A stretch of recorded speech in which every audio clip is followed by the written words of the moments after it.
Na verdade, eu acho que boa parte do que se produziu a partir de junho ficou muito concentrado em pensar nas consequências, né, de junho. O que junho gerou? Pensar em junho como uma causa. Mas eu acho que a pergunta mais importante é essa que você está fazendo, né?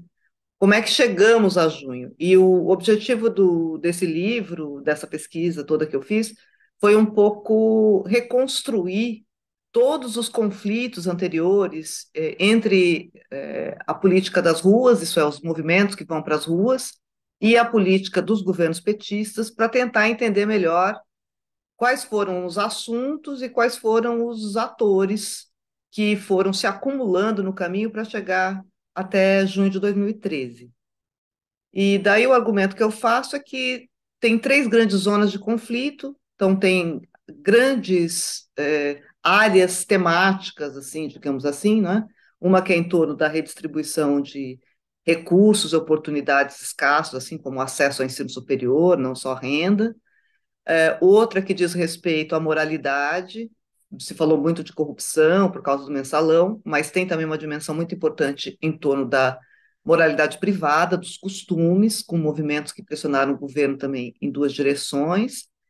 E tem uma terceira zona de conflito que a gente foi ver explodir mesmo mais para frente, que diz respeito ao controle da violência pelo Estado, né? Então, o uso da violência pelo Estado, seja como segurança pública, de um lado, seja em relação ao passivo que é o legado da ditadura e que foi destampado com a Comissão Nacional da Verdade.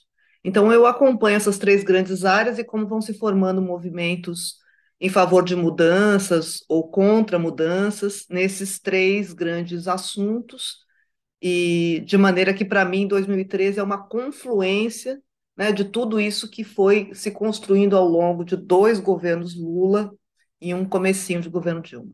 Então, ou seja, o que você está colocando para a gente é que, de acordo com a sua pesquisa, aquilo que explodiu em junho de 2013, que foi para a rua e explodiu em junho de 2013, estava fermentando na panela desde os dois primeiros governos de Lula, né? Exatamente. Tem uma coisa que é muito singela, né, até óbvia, mas que é a base do livro, porque nem sempre as pessoas tomam isso muito a sério, que é o fato de que a oposição de rua a um governo, ela depende das características deste governo. Então, se você tem um governo de centro ou de direita, é natural que a rua seja ocupada pela esquerda. Mas se você tem um governo que é mais à esquerda, como é o caso dos governos petistas, é natural que outros movimentos também tomem as ruas. Então, o que eu fui mapeando foi a aparição pública em protestos pequenos de movimentos que se formaram em três grandes campos. Movimentos que criticaram o governo pela esquerda mesmo, achando que ele não era suficientemente esquerdista, seja com a agenda clássica do próprio governo, que é a redistributiva. Então, daí tem uma série de movimentos neossocialistas que vão dizer: bom, esse governo não é socialista o bastante.